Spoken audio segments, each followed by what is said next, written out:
Bem, vou tratar agora uma questão bem complicada, muito usual na prática, que é a relacionada à união estável. Aqui sempre com meu especial enfoque aos sócios e diretores. Então, o que a gente vai analisar aqui junto é o seguinte: são os requisitos para caracterização dessa união estável, tá?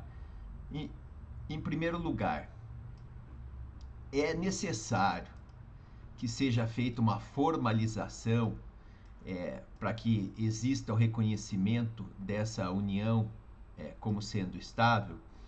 Não existe nenhum dispositivo legal estabelecendo essa obrigatoriedade. O que é importante é que sejam analisados os requisitos que a gente já vai ver aqui, então ali em cima, do artigo 1723 do Código Civil. Tá, mas o que acontece se o casal resolver ir até um cartório e documentar o início daquela união estável? Olha, é uma prova a favor deles, contra o dia que puder também ser utilizada e que poderá ser analisada por terceiros. Né? Não é necessária essa formalização, mas se quiser fazer, pode ir lá e fazer, que não tem problema nenhum. O que importa aqui, diz o artigo 1723, o preenchimento dos requisitos. Quais são os requisitos exigidos pelo legislador para que fique demonstrado que ali existe uma união estável? Então, a convivência é pública, tá bom? A convivência pública é contínua e duradoura. Então, vou ver cada um desses requisitos aqui agora.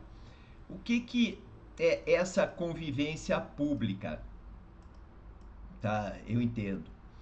O casal, ele se apresenta perante os outros como marido e mulher.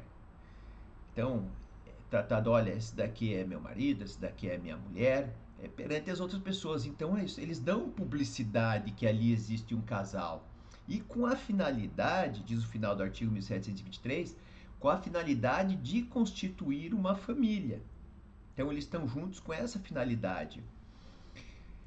É diferente da situação clandestina. A situação clandestina, a pessoa vai viajar escondido, vai na casa da outra lá, da outra, ficam escondidos, não aparecem ali publicamente perante as outras pessoas, são bem reservados. Então ali eles estão demonstrando que eles não querem aparecer perante as outras pessoas publicamente como um casal. Então já falta esse requisito desta publicidade. Agora a relação, o outro requisito aqui diz que a relação ela tem que ser contínua. Não basta uma saída engravidou por acaso para demonstrar que ali existe união estável. Tem que haver uma continuidade nesse relacionamento que é uma situação de fato. Essa situação de fato, então, ela precisa ter esta continuidade. Muito importante essa análise. Essas ficadas, simples ficadas, voltava, ficava com a outra, né, com mais pessoas também. Se ficar com mais de uma, já vai descaracterizar a união estável, porque se eu equiparo, nesse ponto de vista, a união estável ao casamento, né, no Brasil existe a monogamia, né, nesse momento não é possível, sob o ponto de vista aqui patrimonial que eu estou falando, tá? Nesse aspecto aqui da Constituição da Família, a pessoa não é possível ter 2, 3 famílias ao mesmo tempo. Já vou explicar aqui. Então, olha só. Tá com a família. É casado. Vai lá, tanto o marido como a mulher acaba ficando com outra pessoa, sai finais de semana. Veja. E quando sai de uma maneira clandestina, já para ninguém ver. Então, nesse caso, a relação é de concubinato, conhecido popularmente aí como amante. Então, é uma relação clandestina, não é uma relação pública. Faltou o primeiro requisito, né? E continuidade. O que acontece? A pessoa vai lá, sai final de semana, uma vez ou outra, pode até viajar, mas volta para casa, continua com a família dele. Então o que acontece? Se ele continua com a família dele, ele continua casado, olha, ele não largou esse vínculo aqui do casamento. Então essas saídas dele aí, dela, que está traindo, existe uma traição, mas não existirá, nesse segundo caso aqui, a união estável. Por quê? Porque existe a continuidade do relacionamento anterior, ele não deixou aquele relacionamento anterior. Então ele não pode ter duas famílias ao mesmo tempo. E essa questão, sobre o ponto de vista prático, ela é bem complicada, porque vai depender de provas, de análise de fatos e de provas, para demonstrar que ele continuou com a família dele, mantendo o relacionamento lá com a família dele. E que ele não tinha a intenção, então, de constituir a família ou ela nesse segundo relacionamento. Então, não vai ser caracterizada a união estável aqui nesse segundo relacionamento. Olha, é uma bagunça, o nosso legislador é uma bagunça esse direito brasileiro mesmo. Devia fazer como fazem os franceses, tá bom? Essa segunda relação lá, eles chamam de concubinagem, tá? Concubinagem, aqui o nosso concubinato para eles lá. É o seguinte, pode ficar junto, mas se não formalizar, o que eles dizem? Se não formalizar através de um contrato que a pessoa está casada, não está casada. É simples. Resolveria o problema da união estável aqui no Brasil. Pronto. Quer casar? Vai lá e faz um contrato. Escolhe o regime e casa. Não fez isso, não é casamento. Pronto. E não vai ter direito patrimonial nenhum, não vai ter partilha de bens, não vai ter nada. A situação no Brasil deveria seguir o modelo francês, seria resolvida de uma maneira simples. Pronto. Deixaria de ter esse negócio de união estável. Quer comprar alguma coisa junto, vai lá dar uma parte, faz doação, faz o que quiser. Mas não ficaria mais discutindo essa questão aí de união estável. Então não sei se é porque querem esse tipo de coisa para gerar mais processo, para ter mais litígios aí, não sei qual que é a finalidade disso. Esse problema, a meu ver, seria resolvido como fizeram os franceses. O outro requisito é a questão da duração. Tá bom, duração quanto tempo? 5 anos? Não, 5 anos, esqueça, esses 5 anos ele não existe. É uma duração. Qual duração? Daí duração, vai o STJ diz duração por um período razoável. Tá bom, período razoável. Quanto que é razoável? 3 meses, 4 meses, 2 meses, 5 meses, 10 meses, 1 ano, 2 anos, 10 anos. Quanto que é razoável? Daí vai depender da análise de fatos e provas. Novamente, o que eu digo isso daqui é insegurança jurídica. Porque vai depender de análise de fatos e de provas. E como se trata de um fato, a união estável, reconhecido pelo direito, pode ser provado por qualquer meio de prova. Por testemunhas, por e-mails, por seja lá o que for. Qualquer meio de prova legalmente admitido aí no direito poderá ser utilizado. Agora, 2 meses, então é suficiente? As pessoas foram morar na mesma casa lá durante 3 semanas e tiveram um relacionamento de 2 meses, 3 meses. Isso daí é suficiente para formar a união estável? Não é, porque diz aqui o legislador que a pessoa tem que ter intenção de formar uma família.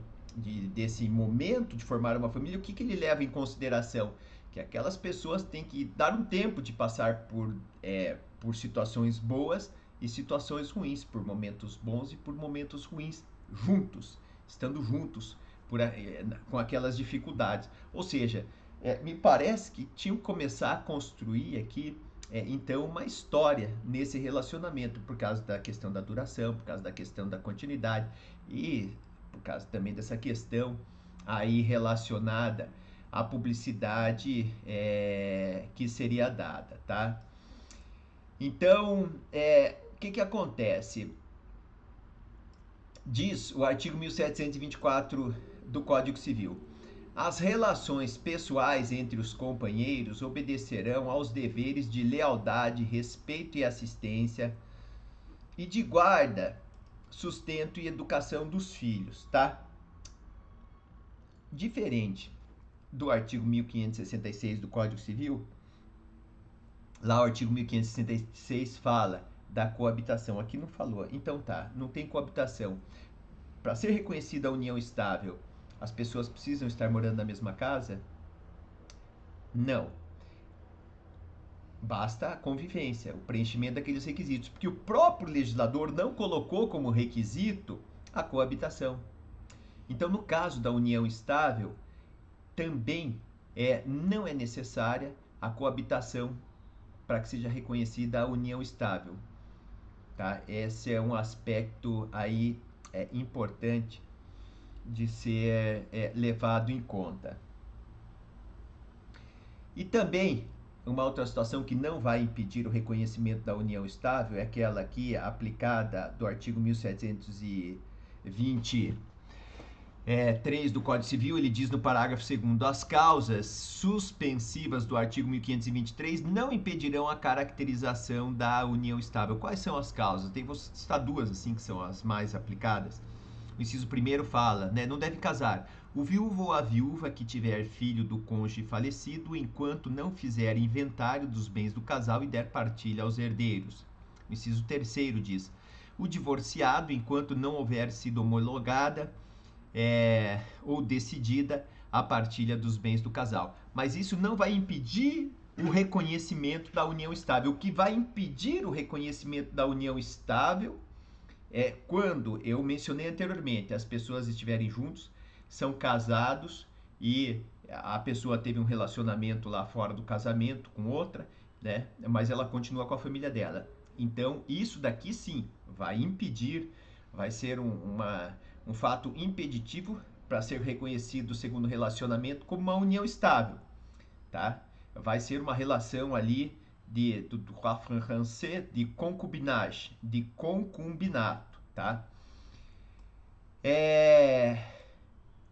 Então, eu tenho ali esses requisitos para caracterização, então, aqui da união estável. Agora eu vou analisar aqui com vocês, os efeitos dessa união estável. Depois eu vou falar aqui do contrato de namoro e do requisito impeditivo, tá? Então, os efeitos. Na união estável, salvo contrato escrito entre os companheiros, então uma exceção, que é aqui, ó, salvo contrato escrito entre os companheiros, aplica-se às relações patrimoniais, no que couber, o regime da comunhão parcial de bens. Então, vai ser aplicado, como ele diz aqui, no que for cabível, o regime da comunhão parcial de bens. Então, eu disse no que for cabível, por isso que uma aplicação supletiva não é subsidiária, não é direta. Aplica no que for compatível. Então, o que não é compatível, não diz aqui, é as pessoas estarem vivendo sob o mesmo teto, a coabitação. É meu entendimento com relação a essa coabitação. Então, ele diz no que for cabível, serão aplicadas as normas que são aplicadas à comunhão parcial no regime da comunhão parcial de bens. Daí eu cito aqui o quê? Então, os poderes de administração e disposição dos bens acontece como na união estável. Sobre os bens particulares, cada cônjuge tem o seu poder de administração, de gestão e de disposição. Já com os bens comuns, os poderes de gestão e de disposição são do casal. Com relação à partilha dos bens, eu vou falar com mais detalhes numa próxima aula, tá bom? E vão ser aplicadas regras aqui relacionadas aos alimentos, à guarda, visitas dos filhos, caso tenham filhos, caso um dos cônjuges precise de alimento também, que ele não trabalhasse, até ele se inserir no mercado de trabalho, vai ser aplicado o que é estabelecido lá na comunhão parcial de bens.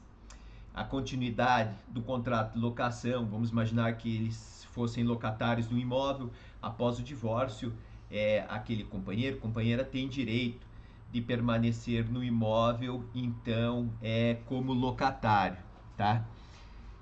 E eu faço aqui no que couber, né? Então, a questão da coabitação e da sucessão familiar. Aí é que tá, a questão da coabitação, ao meu ver, não seria aplicado, mas para a sucessão familiar, o STF reconheceu a entidade familiar aqui formada pela união estável, equiparou ela ao casamento, então serão aplicadas as regras em matéria de sucessão também à união estável, quando foi reconhecida a inconstitucionalidade do artigo 1790 do Código Civil para equiparar, nesse sentido aqui, o casamento à união estável. O artigo 1726 do Código Civil, ele diz: a união estável poderá converter-se em casamento mediante pedido dos companheiros ao juiz e assento no registro civil. Então, o que acontece? Tratei dessa questão anteriormente. Então, vai ter que ser feito o casamento aqui judicialmente, as partes podem escolher o regime de bens, mas os bens que foram adquiridos pelo casal quando estava ali em união estável, aqueles bens adquiridos são bens comuns, então eles devem ser partilhados. Se o casal optar pelo regime da separação convencional de bens, este regime que for adotado, ele tem efeito chamado ex nunc.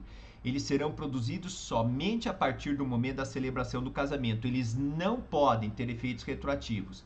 Mesmo se o casal estabelecer ali, olha, que é através do contrato, que o companheiro ou a companheira, agora cônjuge, né, um ou outro, estaria abrindo mão daqueles bens que foram adquiridos no passado, porque essa cláusula ela será nula.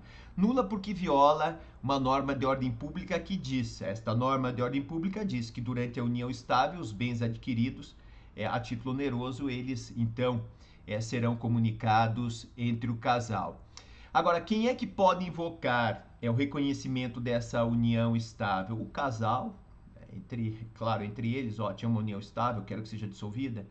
Os herdeiros, tá? Então não é o espólio, são os herdeiros e terceiros, tá? Eles terceiros porque visando, digamos, a penhora de algum bem, eles poderiam pegar aquela formalização que eu disse no início daquele contrato e alegar, olha, aqui existe uma união estável, esse bem aí é comum, então eu quero que penhore o bem do casal, cite-se os dois, tá? Dou dando um exemplo que o terceiro também pode invocar. E quando eu trato da união estável, a ela também se aplica o regime primário que são aplicados no casamento. O que eu quero dizer com isso? Que, por exemplo, quem é que tem que contribuir com as obrigações da casa, sustentar os filhos, é o casal, proporcionalmente aos ganhos de cada um deles, tá? Então, essa obrigação se aplica aqui também à união estável, tá? Então, o companheiro, a companheira tem que contribuir ali para os gastos da família conforme os seus ganhos. Aqui se aplica o regime primário.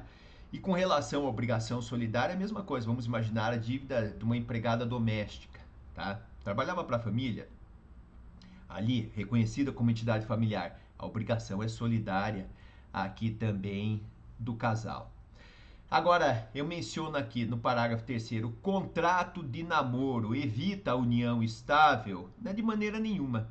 Esse contrato de namoro é uma mera formalidade de um documento. Uma vez sendo... O que importa é o seguinte, guardar isso que eu disse, é o preenchimento desses 3 requisitos que eu mencionei no início, tá? Essa convivência pública, a continuidade e a duração daquele relacionamento com o objetivo de constituir família.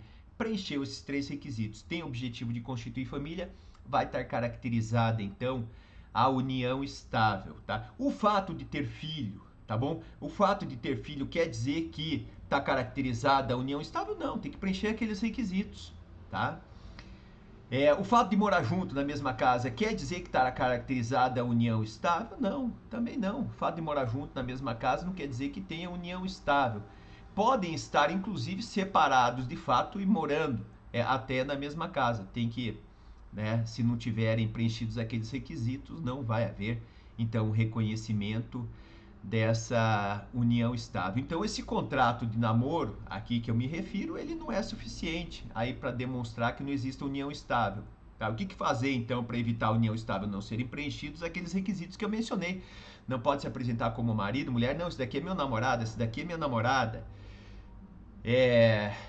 O que acontece? Depois pode ter até a duração ali do relacionamento, né? Não tem problema. O que importa é que tem que serem preenchidos os 3 requisitos.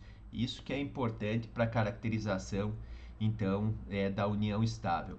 Agora, tem algum requisito impeditivo para se demonstrar a união estável? Tem um na lei e um outro que eu digo aqui. Olha aqui, ó.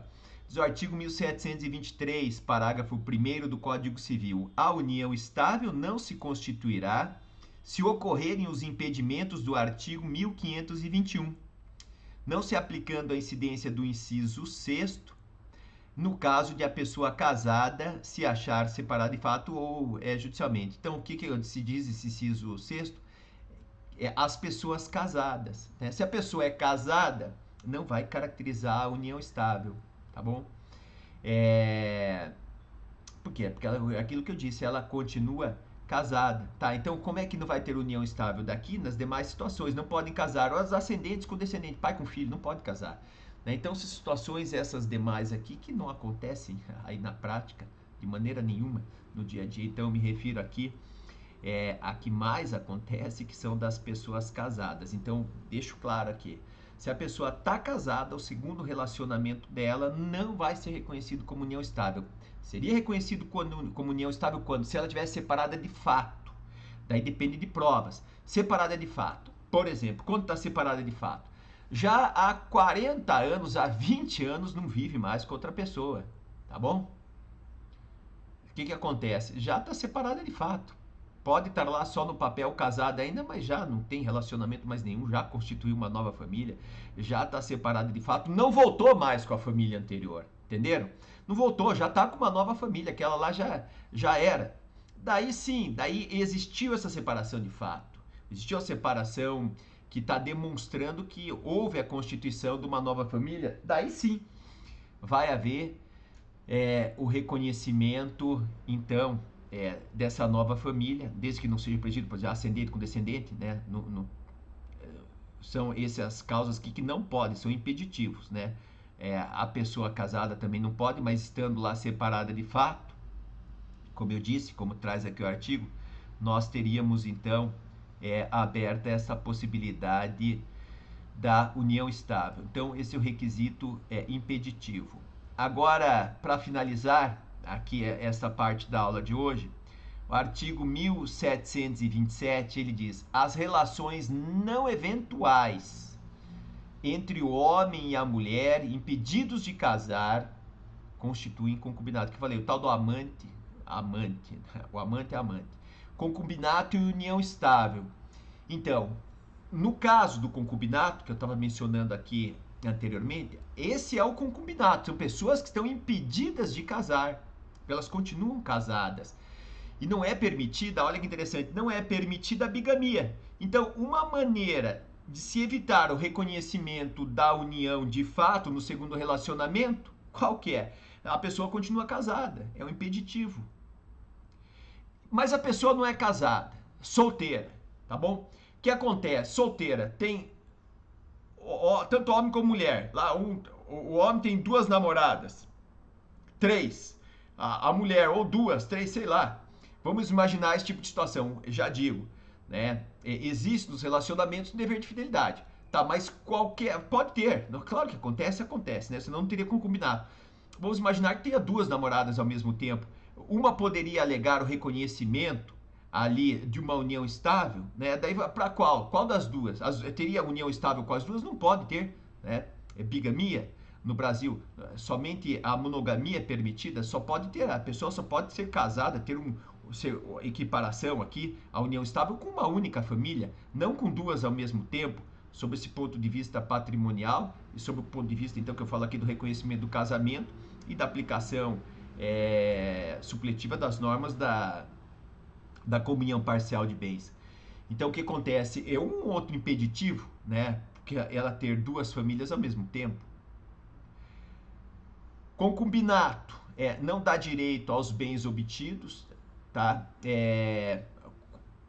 Entre essas pessoas que estão juntas, né? Não vai dar direito a partilha nenhuma a essa pessoa que é a concubina, que é participar da partilha dos bens após o final do relacionamento, né? Aquilo era um concubinato, porque a pessoa continuou com a família dela.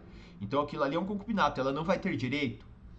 Não precisam ser respeitados os direitos inerentes à união estável, que eu disse, né? Os deveres também ali relacionados, como eu mencionei. Vai respeitar aqui dever de fidelidade? Ela é amante. Ah, eu sou fiel com você. Você continua casado ainda? Então não tem esse respeito dos direitos e essas obrigações aí de casado. Separação de fato e da união estável aqui que eu mencionei, essas 2 situações, porque ela continua com a família dela ainda. Cada um, nesse tipo de situação, tem a propriedade dos seus bens, a gestão vai gerir aqueles bens, vai administrar aqueles bens como quiser, sem o consentimento da outra. É diferente da união estável, que os bens passam a ser bens comuns, exceto aqueles bens particulares adquiridos anteriormente ao início da união estável, porque eu disse, vou aplicar aqui supletivamente as normas da comunhão parcial de bens. Então, se aquele bem era particular antes da união estável, aquele bem vai continuar sendo particular após o início dessa união estável. Então, a pessoa não vai perder aí essa propriedade, não vai perder esse direito de disposição e de administração dos bens particulares. Agora, a situação que eu menciono aqui interessante é o seguinte, tá, mas e se esse casal resolver comprar um imóvel em conjunto, tá bom? O que tem que fazer? Porque, olha, se não for reconhecida a união estável e alguém fosse invocar que metade daquele bem é dele, né, ia perder, não ia? Porque só ia ficar sendo proprietário aquela pessoa que consta o seu nome, um imóvel aqui que consta o seu nome lá como proprietário. Então, para evitar esse tipo de situação, por precaução, aquele bem foi comprado de uma maneira comum pelas duas pessoas. Qual foi a contribuição de cada um? Cada um deu 50% para comprar o imóvel, um deu 70%, outro deu 30%. Então consta lá o nome dos dois na matrícula. Quem é que foram os compradores?